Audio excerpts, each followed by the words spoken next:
الحمد لله رب العالمين والصلاة والسلام على سيد المرسلين وعلى آله وصحبه أجمعين. اللهم صل على نبينا محمد صلى الله عليه وسلم بما هو أهله واجزل الأنبياء كلهم خيرا وسلام على المرسلين والحمد لله رب العالمين. بزرگوں اور پیارے بھائیوں،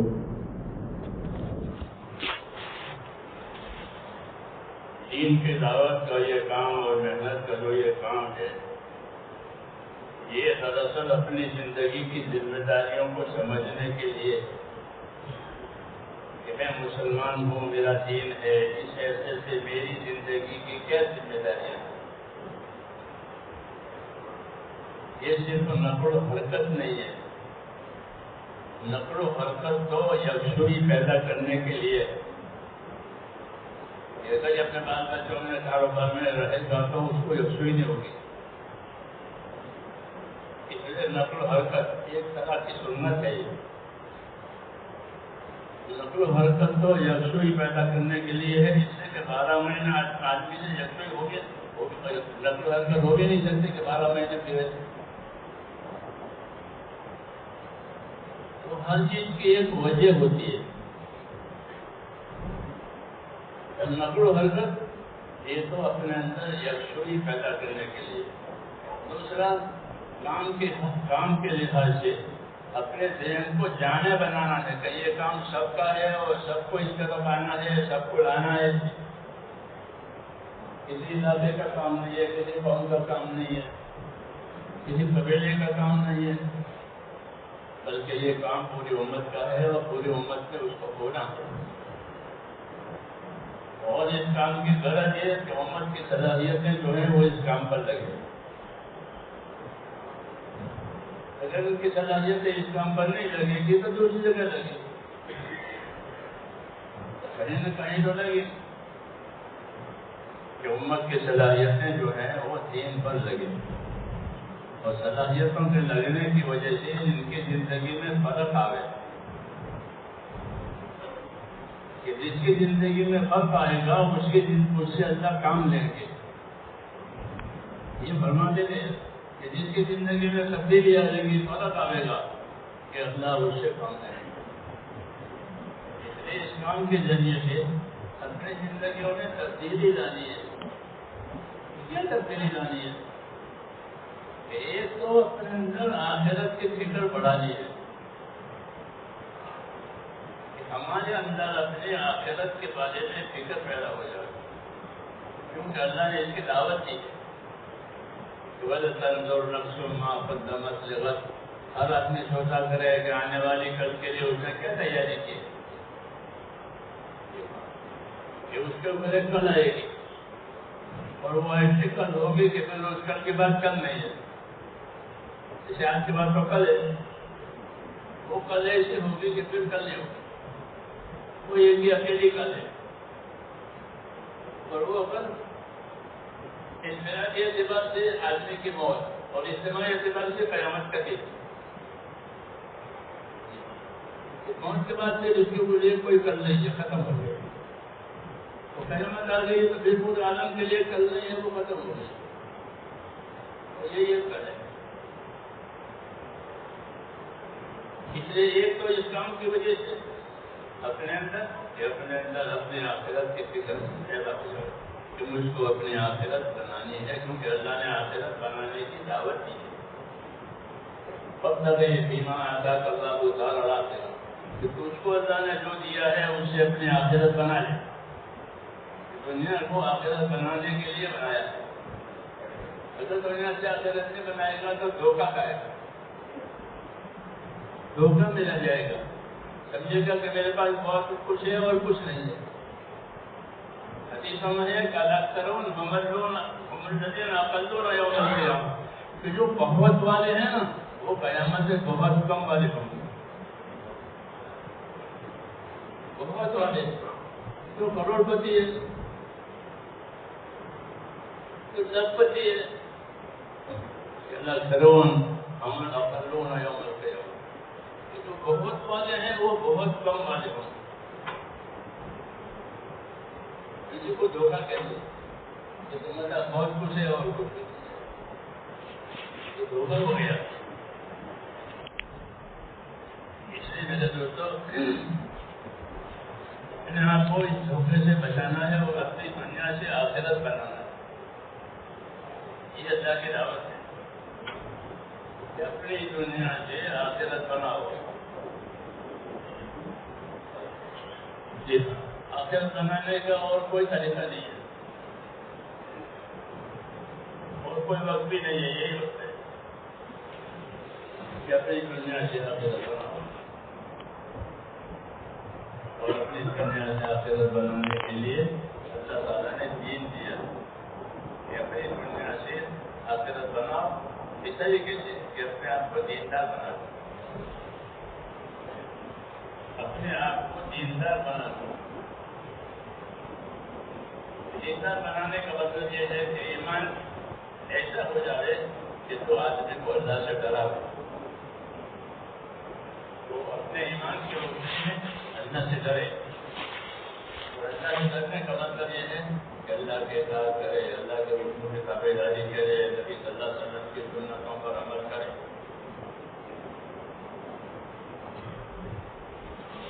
ایک تو یہ بات ہوئی. دوسری بات کہ دنیا کو اللہ تعالیٰ نے حقوق ادا کرنے کی جگہ بنایا. یہاں حقوق آئیں گے اور حقوق ادا ہوں گے. تو یہ بھی دیکھے کہ مجھ پر کیا کیا حقوق ہے. جیسے ہر آدمی اپنے حق کے لیے تو تڑپ کر ہمارا حق ہے, ہمارا حق ہے. یہ تو کہنا ہی نہیں پڑتا. ایسے ہی دیکھے کہ مجھ پر کیا حق ہے, کیونکہ حق کی خبر نہیں ہے. رسول صلی اللہ علیہ وسلم نے حضرت معاذ سے پوچھا, یا معاذ معاذ آپ کو کہا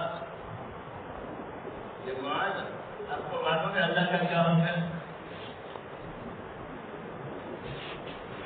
اللہ کا کیا حق ہے ہم پر؟ ہم کو خبر نہیں ہے, ان کو بھی خبر نہیں تھی. تو نبی آتے ہی اس لیے حقوق کی تعلیم دے, حقوق کی تعلیم دے کہ دنیا حقوق کی ادا کرنے کی جگہ ہے اور آخرت بدلا پانے کی جگہ ہے. تو سب سے اول ہے اللہ کی ذات. اللہ سے پہلے کوئی نہیں. اللہ امان کا اول بھلے قبل کا شہید. تو سب سے پہلے حق کس کا؟ اللہ کا. معاذ اللہ کا حق جانتے ہو کہ نا؟ کہ اللہ کا حق یہ ہے کہ اسی کی عبادت کی جائے گی, اسی کے ساتھ اس کے ساتھ کسی کو شریک نہیں کیا جائے گا. یہ اللہ کا حق ہے. اور عبادت یہ اللہ کا حق ہے. یہ تبلیغ کی ہے تمام نبیوں نے. یا قوم اعبدوا اللہ, یا قوم اعبدوا اللہ, اے میری قوم اللہ کے بندے بن کر رہو, عبادت کرنے والے بن کے رہو, کیونکہ اللہ کا حق. تو یہ مثال ہے, یہ حق ادا کرنے کی جگہ ہے. اور یہاں حقوق قائم ہوں گے. پھر حقوق کے حساب سے ہر آدمی کی ترقی ہوگی یا اس کے پکڑ ہوگا. اگر حقوق ادا کیے جائیں تو اس کی ترقی ہے, نہیں تو اس کے پکڑ ہے. اس لیے میرے دوستوں دین سیکھنے کی ضرورت ہے. دین نہیں سیکھیں گے تو اس کو کسی کے حق کی خبر ہی نہیں, اپنے حق کی خبر نہیں ہے, اپنے حق کی بھی خبر نہیں ہے کہ تمہاری ذات کا تمہارے اوپر کیا حق ہے. کدھر سوال ہے, تمہاری ذات کا تمہارے اوپر کیا حق ہے بتاؤ. تھوڑی معلوم ہے کہ میری ذات کا مجھ پر کیا حق ہے. اور یہ اصل ہے کہ میری ذات کا مجھ پر کا جو اپنی ذات کا حق نہیں ادا کرے گا تو دوسرے کے ساتھ کرے گا. میرے بھائیوں, ہر آدمی کی ذات کا اس کے اوپر یہ حق ہے کہ وہ اپنے آپ کو دوزخ سے بچائے. یہ اس کی ذات پر, اس کے ذات کا اس کے اوپر حق ہے کہ اپنے آپ کو دوزخ سے بچاؤ. اگر یہ نہیں بچائے گا کوئی دوسرا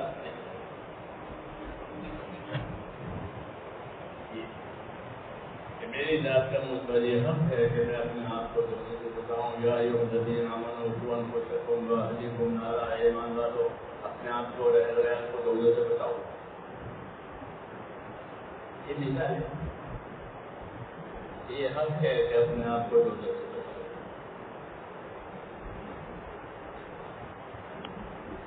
دوزخ سے بچنے کے لیے، یہ دوزخ سے بچنے کے لیے ایک ہی راستہ ہے، وہ ہے دین کا راستہ. دوسرا راستہ نہیں ہے. دین کے بغیر دوزخ سے بچاؤ نہیں. دین ہی ایک راستہ ہے. فرشتہ قبر میں پہلے دین پوچھے گا، اپنا دین بتاؤ، اپنا دین بتاؤ، کچھ چاہیے ہے تمہارے پاس. وہی اصل ہے، اسی کے لیے پیدا کیا تھا، اسی کے لیے دنیا بنائی تھی. اس لیے ہم کو اس کی طرف زیادہ توجہ دینے کی ضرورت ہے. ہمارے ایمانوں میں قوت آئے کہ جس کی وجہ سے آرام سے بچنے کی طاقت پیدا ہو جائے، فرائض اللہ تعالیٰ کے ادا ہو جانے اور دوسروں کے حقوق کے بارے میں انصاف سے زندگی گزرے. ایسا ایمان بنانا ضروری ہے. ایمان نہیں بنا ہونا چاہتا ہے کہ آپ کو ایمان کی تحریک کرے. ایمان کے ذریعے سے لوگوں نے ایمان کو حرکت میں لانا تاکہ ان کا ایمان یقین ان کا خوف بڑھے، اور خوف بڑھنے کی وجہ سے وہ حقوق کی طرف نظر کرے. اللہ کا کیا حال ہے، رسول کا کیا ہے، کتاب کا کیا حال ہے. اس کی تبلیغ ہے، چنوں کی تبلیغ نہیں ہے.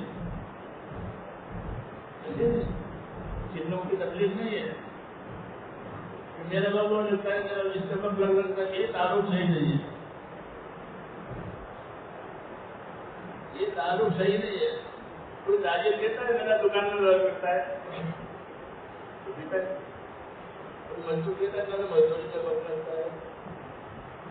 کوئی کسی سے نہیں سنو گے آپ، اس میں سنو گے. وقت تو ہر کام میں لگتا ہے.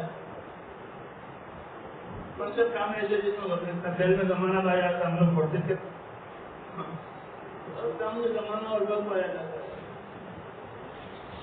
اس لیے یہ نہیں ہے، بلکہ مقصد یہ ہے کہ اس دعوت کے ذریعے سے ہم کو زندگی کا وہ مقصد ہے وہ سمجھنا چاہیے. میری کیا ذمہ داری ہے؟ تو اس میں کہتا ہوں کہ سب ہے یہ تو زندگی کی ذمہ داریوں کے سمجھنے کا نام ہے. علم و ذکر اسی لیے تیسرا نمبر رکھا ہے تاکہ علم و ذکر کی روشنی میں اس کام کو سمجھے. علم و ذکر کی روشنی میں اس کام کو سمجھے اور اس کام کا کیا نفع ہے، کیا نہ ہونے کا کیا نقصان ہے، وہ بھی علم و ذکر کے ذریعے سے سمجھے تاکہ کوئی خیر پت نہ ہو اور کسی نقصان میں ملوث نہ ہو جائے. یہ مقصد ہے. اس لیے اس کام کو سمجھنے کی ضرورت ہے. ایک ہے طریقہ کار، ایک ہے مقصد کار. طریقہ کار اس کو کہتے ہیں جو بدلتا رہے، اور مقصد کار وہ ہے جو بدلے نہیں.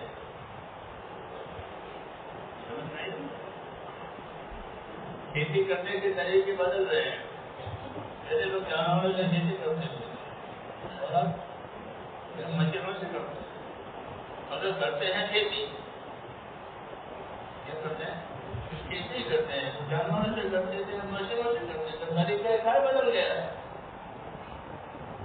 طریقہ کار اس کو کہتے ہیں جو بدلا کرے گا. مقصد کار وہ ہے جو نہ بدلے. ٹریکٹر سے کھیتی کرو، موٹر سے کھیتی کرو، بیلوں سے کھیتی کرو، مقصد پیداوار حاصل کرو. مقصد کیا ہوتا ہے؟ زمین سے پیداوار حاصل کرو. یہ ایک ہی چیز مقصود ہوتی ہے. باقی سب طریقہ کار ہوتے ہیں. تبلیغ کرے، مدرسہ کرے، خانقاہ کرے، جو بھی کچھ کرے، یہ طریقہ کار ہے. ایسا بات کرے گا. مقصد سب کا ایک ہی ہے کہ ہدایت ہو جائے. ایک ہوتا ہے طریقہ کار، ایک ہوتا ہے مقصد کار. مولانا فرماتے تھے کہ ہمارے کام کا مقصد یہ ہے کہ ہماری زندگی رسول صلی اللہ علیہ وسلم کی اتباع والی ہو جائے. اس کے ارشادات پڑھتے ہیں ہمارے ساتھی. ہاں یہ بڑا قصور ہے کہ جس کام کو کرتے ہیں اس کام کی معلومات نہیں لیتے. جس کام کو کرتے ہیں اس کی معلومات نہیں لیتے تو وہ کام کیسا ہوگا؟ مہینہ ہوگا جیسے جنگل میں مسافر راستہ کھلا ہوا ہے, کبھی ادھر جاتے کبھی ادھر جاتے. اس لیے بزرگوں نے کیا بتایا ہے اور کیا چیز سمجھائی ہے وہ تو سامنے ہونی چاہیے. وہی رہبر ہے, وہی رہبر ہے, اسی کی رہبری میں کام کرنا ہے. اسی کو علم و ذکر کہتے ہیں. اس کام کا مقصد ہے کہ زندگی رسول صلی اللہ علیہ وسلم سے اتباع والی ہو جائے. ورنہ ہم تو مسلمان ہیں, ہمارے عقیدے بھی صحیح ہے, ہمارے الحمدللہ صحیح ہے. اب کیا کرنا ہے کہ زندگیوں میں اتباع آ جائے. اتباع آخری چیز ہوتی ہے. اتباع سے آگے پھر کوئی چیز نہیں ہے. امتی ہے تو وہ نبی کا اتباع کرے, نبی ہے تو وحی کا اتباع کرے. اتباع سے آگے کوئی چیز نہیں. آخری چیز وہ ہے اتباع. کہ نبی کو حکم ہے کہ اس طرح ما یوحی الیہ, جو آپ پر وحی آ رہی ہے آپ اس کا اتباع کریں. اور امت کو حکم ہے کہ اپنے نبی کا اتباع کریں, نبی کی چاہت چلے. اسلام کا مقصد یہی ہے کہ ہماری زندگی رسول صلی اللہ علیہ وسلم کے طریقوں والی ہو. اور یہ بات انفرادی زندگی میں دیکھی جائے گی, عموم میں نہیں نظر آئے گی. جیسے کاروبار سب کرتے ہیں, لیکن کاروبار کی کیا نوعیت ہے, کتنا کمایا ہے, وہ انفرادیت پہ دیکھا جاتا ہے. یہ ہوتا کماتی تو نہیں, لیکن دیکھا جاتا ہے انفراد کے اس نے کمایا, اس نے کمایا, اس نے کمایا, اس کی دوا کی دکان ہے, اس کی کپڑے کی دکان ہے. کمائیوں میں انفرادیت دیکھی جاتی ہے, ایسی دینداریوں میں انفرادیت دیکھی جائے گی. دینداری میں انفراد دیکھی جائے گی, محنت میں اجتماعیت دیکھی جائے گی. کنڈاریوں میں اجتماع ہوا تھا, اتنے لوگ آئے تھے, اتنی جماعتیں نکلی, یہ تو اجتماعی بات ہوئی. پھر انفرادی زندگی میں کتنا دن آیا, وہ بازار والوں سے سیکھو. دکان والا نے کتنا کمایا,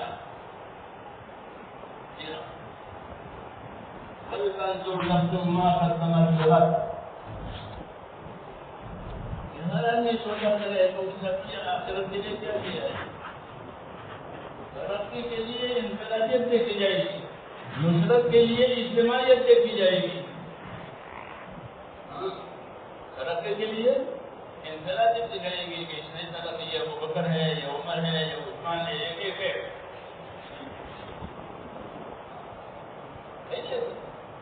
یہ ہے کہ ترقی کے لیے انفرادیت دکھائے گی کہ میں نے تبلیغ میں کتنا کمایا, میرے اندر کتنا دن آیا, کتنی سنتوں پر عمل ہو رہا ہے.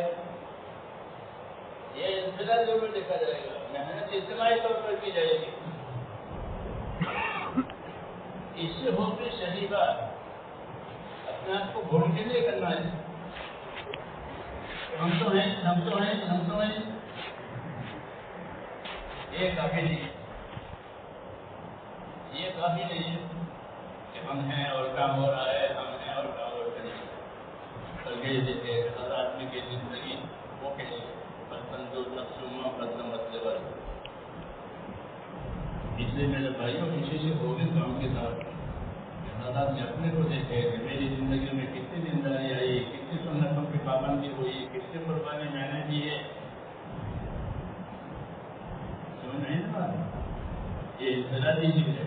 اللہ نے قبر کو انفرادی سے دیکھنے کے لیے بنائی ہے کہ قبر میں ہر آدمی اپنی انفرادی چیز کو دیکھے. اس کے ساتھ کوئی نہیں ہوگا. میری انفرادی زندگی ہوگی, قیامت میں اجتماعی ہوگی, سب کچھ نظر آئے گا. اس لیے آخرت کو سامنے رکھ کر کام کرنا یہ ہمارا اصلی مقصد ہے. ہمارے سامنے اس کام کی وجہ سے آخرت آئے، دوسرا حضور صلی اللہ علیہ وسلم کی سنتوں کی ذمہ آئے اور اپنی طاقت کے مطابق اس کام میں اپنی جانان لگا۔ علیکم بما تطیقون، جتنی طاقت ہے اتنا تو ضرور کرو، جتنی طاقت ہے اتنا تو ضرور کرو۔ علیکم بما تطیقون، جتنی طاقت ہے اتنا تو ضرور کرو۔ اس کا شکر اللہ نے اللہ تعالیٰ نے توفیق بھی مانگی ہے اور صحیح صورت اللہ تعالیٰ اس کام کی دنیا میں ہمارے لیے وہ سب سے پیدا کرے اور اس سے دعا مانگے۔ اللہ تعالیٰ مجھے بھی توفیق دے۔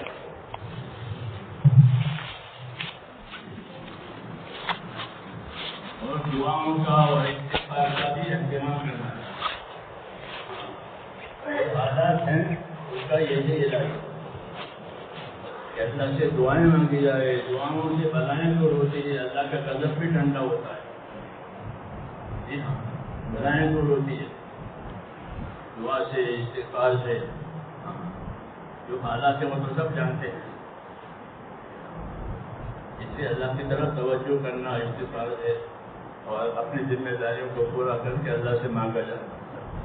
بسم اللہ الرحمن الرحیم۔ اللهم لك الحمد كله ولك الشكر كله ولك الملك كله بيدك الخير كله وإليك يرجع الأمر كله لا إله إلا الله وحده لا شريك له له الملك وله الحمد ويحيي ويميت وهو على كل شيء قدير۔ اللهم صل على سيدنا محمد وعلى آل سيدنا محمد كما صليت على إبراهيم وعلى آل إبراهيم إنك حميد مجيد۔ اللهم بارك على سيدنا محمد وعلى آل سيدنا محمد كما باركت على إبراهيم وعلى آل إبراهيم إنك حميد مجيد۔ ربنا إننا آمنا فاغفر لنا ذنوبنا وقنا عذاب النار۔ ربنا إننا آمنا فاغفر لنا ذنوبنا وقنا عذاب النار۔ ربنا إننا آمنا فاغفر لنا ذنوبنا وقنا عذاب النار۔ اللهم اغفر لي ولوالدي واغفر يا رب جميع المؤمنين والمؤمنات والمسلمين والمسلمات الأحياء منهم والأموات ولإخواننا الذين سبقونا بالإيمان ولا تجعل في قلوبنا غلا للذين آمنوا ربنا إنك رؤوف رحيم۔ اللهم إن قلوبنا ونواسينا وجوارحنا بيدك لم تملكنا منها شيئا، فإذا فعلت ذلك بنا فكن أنت ولينا واهدنا إلى سواء السبيل۔ اللهم كن أنت ولينا واهدنا إلى سواء السبيل۔ اللهم كن أنت ولينا واهدنا إلى سواء السبيل۔ اللهم آت نفوسنا تقواها وزكها أنت خير من زكاها أنت وليها ومولاها۔ اللهم ألهمنا ملاكد أمورنا وعيدنا من شرور نفوسنا۔ اللهم اشرح صدورنا بالإسلام۔ اللهم حبب إلينا الإيمان وزينه في قلوبنا وكره إلينا الكفر والفسوق والعصيان۔ اللهم اجعلنا من الراشدين، اللهم اجعلنا من الراشدين، اللهم اجعلنا من الراشدين۔ ربنا لا تؤاخذنا إن نسينا وأخطأنا، ربنا ولا تحمل علينا إصرا كما حملته على الذين من قبلنا، ربنا ولا تحملنا ولا طاقة لنا به، واعف عنا واغفر لنا وارحمنا، أنت مولانا فانصرنا على القوم الكافرين۔ اللهم انصر من نصر دين محمد صلى الله عليه وسلم واجعلنا منهم۔ اللهم انصر من نصر دين محمد صلى الله عليه وسلم واجعلنا منهم۔ اللهم أيد الإسلام وأنصاره، اللهم أيد الإسلام وأنصاره، اللهم أيد الإسلام وأنصاره، وأذل الشرك وأشراره، اللهم أذل الشرك وأشراره، اللهم أذل الشرك وأشراره۔ اللهم إنا نجعلك في نحورهم ونعوذ بك من شرورهم۔ ربنا لا تجعلنا فتنة للقوم الظالمين، ربنا لا تجعلنا فتنة للقوم الظالمين، ونجنا برحمتك من القوم الكافرين۔ فاطر السماوات والأرض أنت ولي في الدنيا والآخرة، توفنا مسلمين والحقنا بالصالحين غير خزايا ولا ندامى ولا مفتونين۔ اے اللہ ہماری مغفرت فرما، اے اللہ ہماری اور پوری امت کی پوری مغفرت فرما۔ ہماری اور پوری امت کی مولا پوری مغفرت فرما. ہم پر سے اپنے ناراضگی کو اٹھا لے اے اللہ, ہم پر سے اپنی ناراضگی کو اٹھا لے اے اللہ, ہمیں اپنے رضا والے کاموں پر قائم فرما دے. موت تک اخلاص اور استقامت کے ساتھ تیرے دین پر, تیرے نبی کے طریقوں پر یا اللہ ہمیں قائم فرما دے. جان اور مال کو امانت سمجھ کر زندگی گزارنے کی توفیق عطا فرما. ہر خیر سے ہمیں مالا مال فرما, ہر شر سے, ہر فتنے سے, ہر بلا سے, ہر بیماری سے ہماری اور پوری امت کی پوری حفاظت فرما. اے اللہ, ہماری اور پوری امت کی پوری حفاظت فرما. جس سارے کام کے لیے امت کو آپ نے وجود دیا ہے, پوری امت کو اس کام کی طرف متوجہ فرما. امت کی صلاحیتوں کو حق پر لگا دے اے اللہ, امت کی صلاحیتوں کو حق پر لگا دے اے اللہ, امت کی صلاحیتوں کو حق پر لگا دے. امت کی صلاحیتوں کو برباد ہونے سے بچا دے. امت کے مالوں کی, جانوں کی, ابرو کی, دین ایمان کی اے اللہ اس ملک میں خصوصاً وہ سارے عالم میں عموماً پوری حفاظت فرما. اے اللہ پوری حفاظت فرما. خیر سے نواز دے, ہر شر فتنے سے بچا دے. اے اللہ اس کام کی پوری مدد فرما. اے اللہ اس کام کی حفاظت فرما. اے اللہ اس کام کی حفاظت فرما. جیسے آپ کی مرضی و منشا ہے اس کے مطابق کرانے کی توفیق عطا فرما دے. جتنی رکاوٹیں ہیں وہ دور فرما دے, جتنی پریشانیاں ہیں وہ ختم فرما دے. امت کی بیماریاں, امت کی پریشانیاں, امت کی دشواریاں اے اللہ دور فرما دے. پوری امت کو عافیت سے, توفیق سے مالا مال فرما. پوری امت کو عافیت دے اور پوری امت کو توفیق دے. جس کام کے لیے پیدا ہوئی ہے یہ امت اس کام کی طرف زیادہ مدد اور رہبری فرما. اے اللہ جن دوستوں بھائیوں نے دعاؤں کے لیے کہا ہو ان کی جائز مرادیں پوری فرما. یا اللہ بیماروں کو شفا عطا فرما.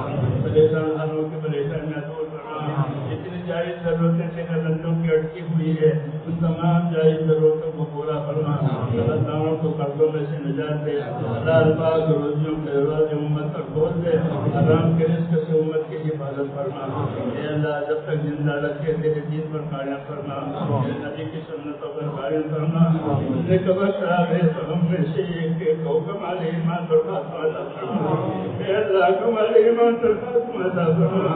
موت اور آباد موت کے برکت عطا فرما. موت کے بعد کی ہلاکتوں سے حفاظت فرما. موت کے بعد آنے والی ہمیشہ کی اور ابدی رحمتوں سے مالا مال فرما. اللهم اجعل الحیات زیادة لنا في كل خير وجعل الموت راحة لنا من كل شر. ربنا آتنا في الدنيا حسنة وفي الآخرة حسنة وقنا عذاب النار. اللهم إنا نسألك من خير ما سألك منه نبيك محمد صلى الله عليه وسلم ونعوذ بك يا رب من شر ما استعاذك منه نبيك محمد صلى الله عليه وسلم. أنت المستعان وإليك البلاغ ولا حول ولا قوة إلا بالله العلي العظيم. وصلى الله تعالى